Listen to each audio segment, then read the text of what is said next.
नहीं तो पता लगा हमारे यहाँ गुरुकुल में बच्चे छोड़ने आते हैं ना, दादियां ऐसे सुबक सुबक करके रोती है जैसे बॉर्डर पे छोड़ने आई हुई है।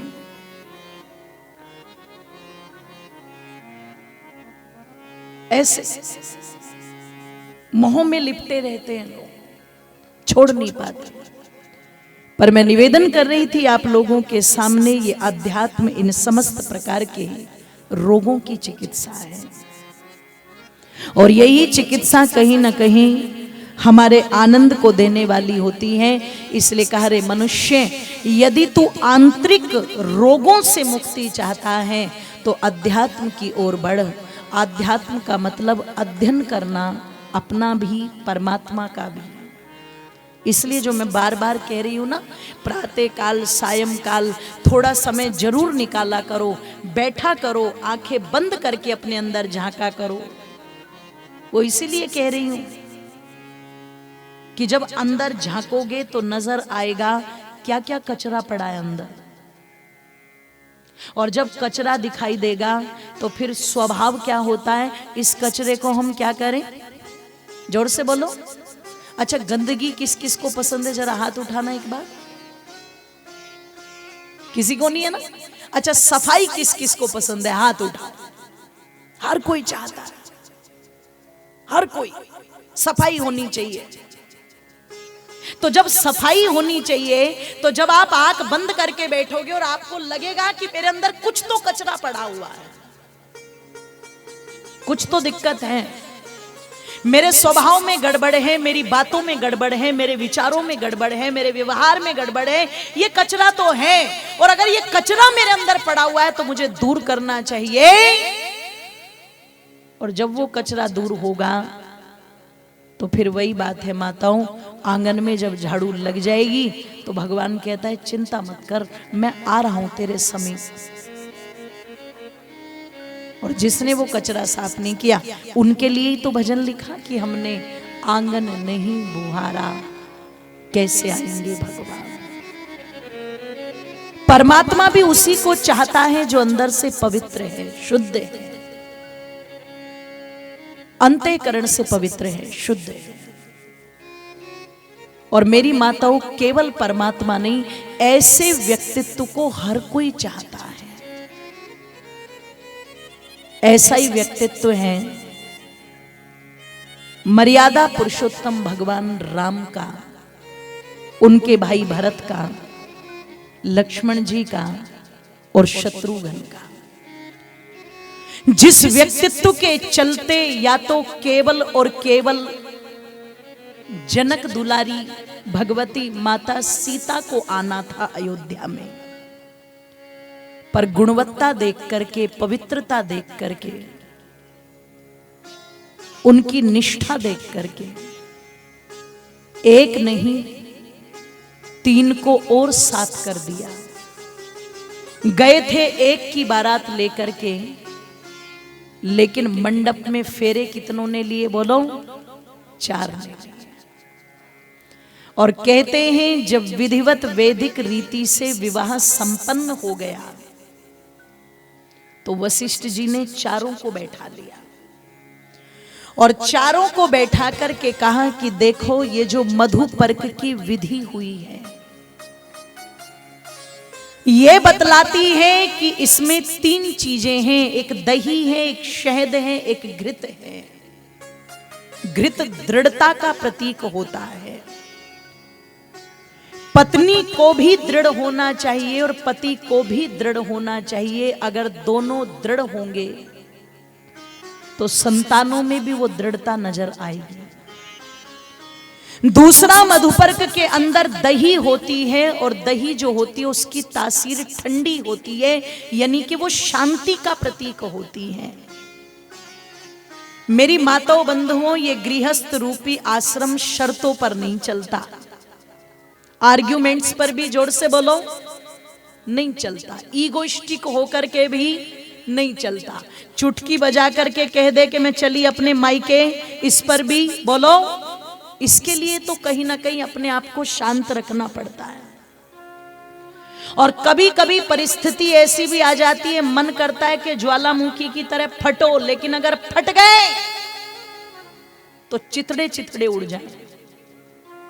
पर अगर वहां पर भी कोई अपने आप को सोच ले, कोई बात नहीं, मेरे घर की तो बात है, मेरे परिवार की तो बात है, कहने वाले अपने हैं, सुनने वाले अपने हैं, जब अपने ही हैं तो अपनों में क्या मान क्या सम्मान, कोई बात नहीं,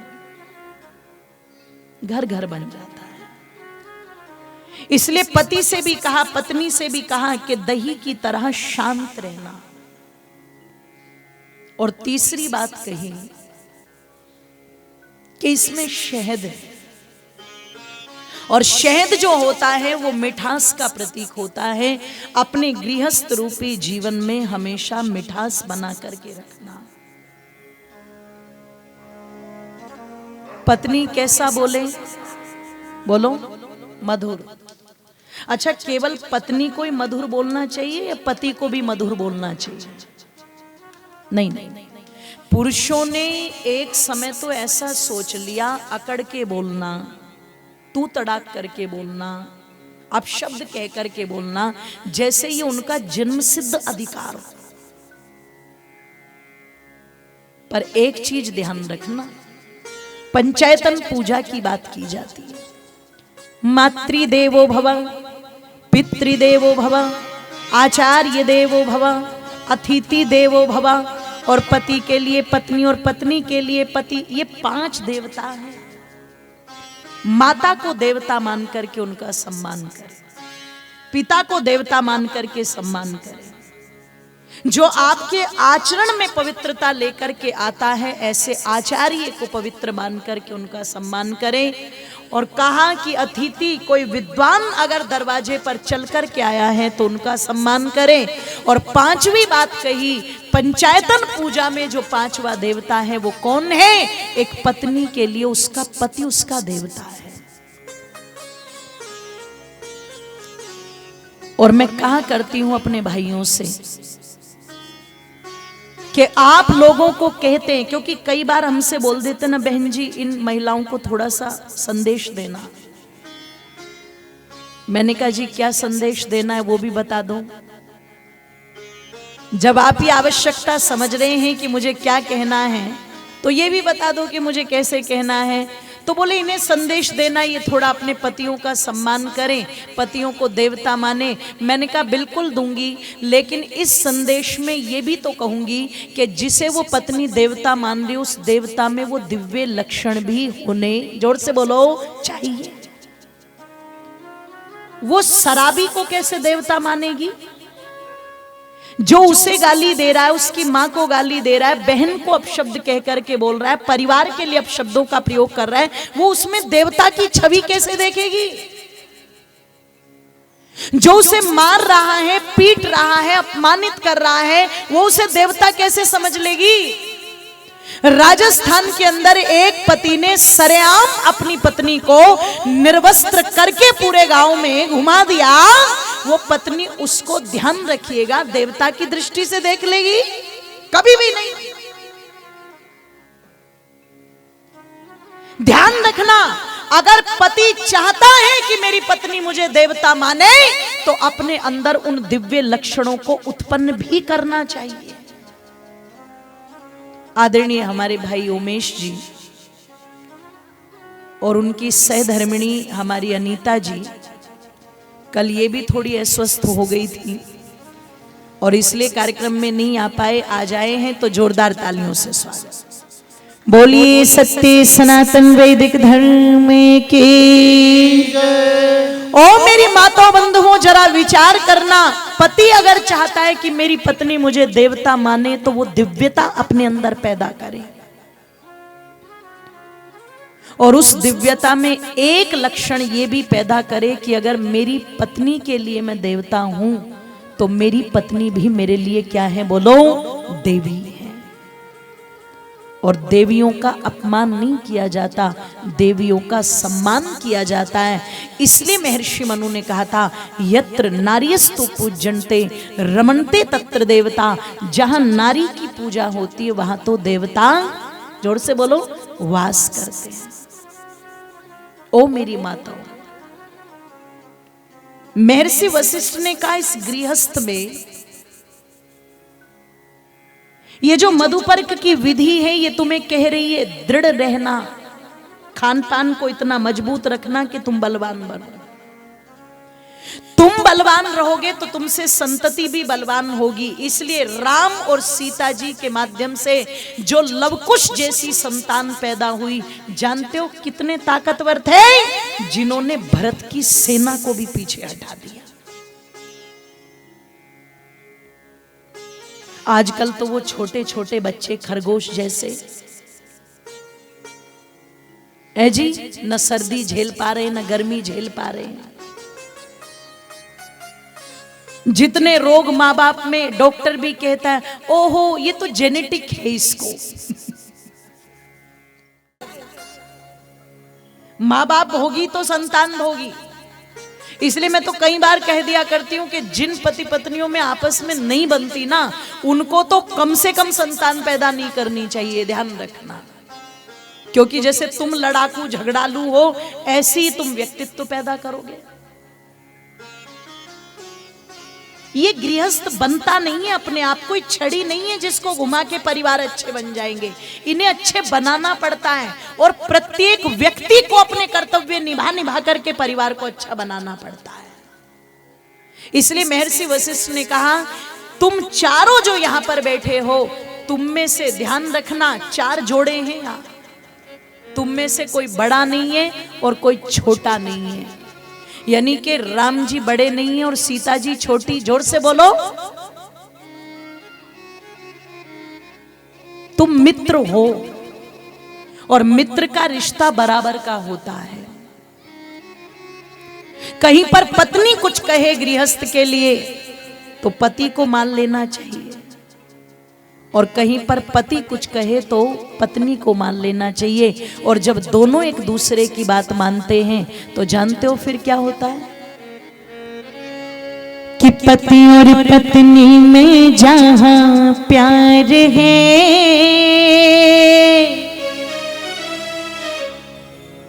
कौन सा प्यार? वो वाला नहीं, वो जो शादियों में डीजे पर नाच रहे हैं, दिखावा नहीं। या वो वाला भी नहीं जो पता लगा बहुत बड़ी फोटो लगा करके कमरे में लगा रखी है ना, दिखावटी नहीं। प्यार कौन सा? कि पति और पत्नी में जहां प्यार है, धरती पे स्वर्ग का वो द्वार है। हो पति और पत्नी में जहां प्यार है, धरती पे स्वर्ग का वो द्वार है। ओ पति और पत्नी में जहां प्यार है, धरती पे स्वर्ग का वो द्वार है। दोनों हाथों को एक साथ उठा करके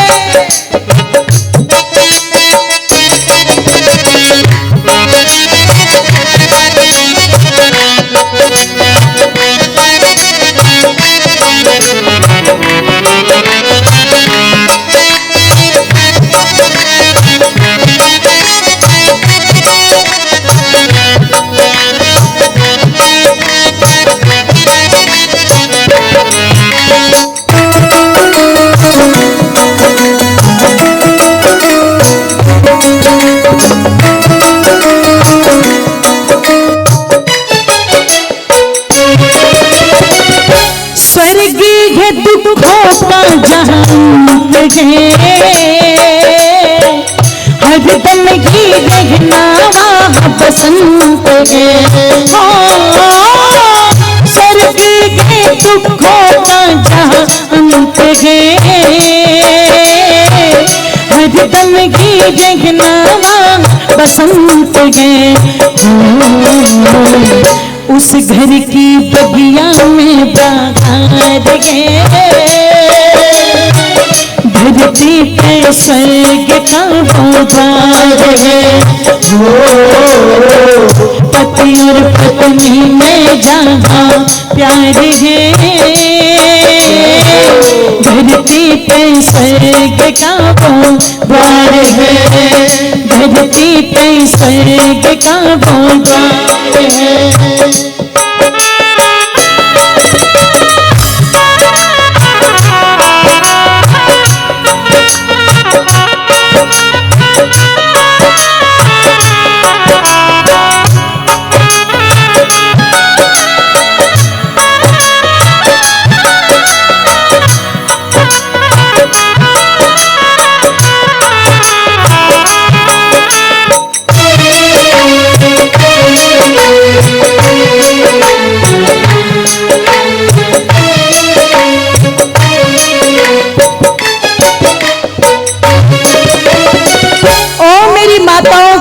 सुंदर पंक्ति लिखी कि स्वर्ग है जहां दुखों का अंत है। सुख विशेष की स्थिति को स्वर्ग कहा जाता है। कुछ लोगों ने स्वर्ग की क्या कल्पना की, शराब की नदियां बहती हुई रहेंगी और 70 हूरें मिलेंगी बड़ी बड़ी आंखों वाली। एक बात बताऊं, अगर स्वर्ग में भी जाकर के शराब की नदियों में लेटना है तो फिर धरतों पर ठेके की कमी है क्या है जी? बतेरे ठेके खुले हुए, ऐसे स्वर्ग का क्या करना जहां यही मिलना है। कितनी गलत कल्पना की। अरे स्वर्ग की परिभाषा थी कि जहां पर दुख विशेष की समस्त सामग्री नष्ट हो जाए और सुख विशेष की स्थिति बन जाए, उसे क्या कहा जाता है बोलो? स्वर्ग कहा जाता है। ओ मेरी माताओं बंधुओं, कह दूं आप लोगों के मध्य में, पति कम कमाता है और पति को लगता है कि मैं अधिक कमाऊं और अपनी पत्नी को सुंदर साड़ी सुंदर गहनों से सजा करके रखूं, पर वो पत्नी धीरे से कहती है पतिदेव तुम चिंता मत करो, कोई बात नहीं, अपनी मेहनत के अनुसार परमात्मा जितना दे रहा है वो मेरे लिए उचित है, मुझे सुंदर साड़ियों की जरूरत नहीं, गहनों की आवश्यकता नहीं है। अरे जब मेरा इतना बड़ा गहना मेरे साथ में है, आपसे ही तो मेरी शोभा है, मुझे और कुछ नहीं चाहिए। अच्छा, उस पति के लिए उससे बढ़कर के कोई स्वर्ग होगा क्या? जोर से बोलो, वो स्वर्ग, वो स्वर्ग है। ओ मेरी माताओं, कह दूं जहां पर रिश्तों में एक दूसरे के प्रति ये समर्पण भाव है वो स्वर्ग है। और आगे क्या कहा कवि ने? वृद्धों की सेवा प्रेम बच्चों से, घर महकेगी रेशम से लच्छों से। वृद्धों की सेवा प्रेम बच्चों से,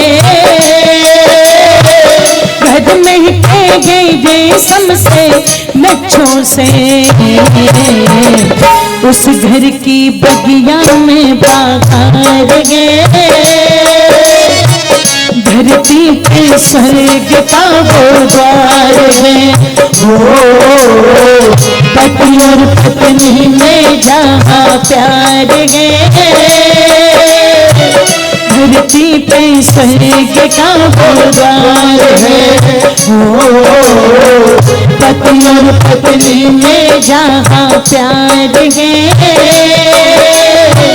धरती पे स्वर्ग का वो द्वार है। धरती पे स्वर्ग का वो द्वार है। धरती पे स्वर्ग का वो द्वार है।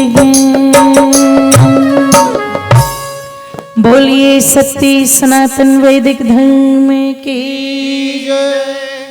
पति और पत्नी में जहाँ प्यार है, धरती पे स्वर्ग का वो द्वार है।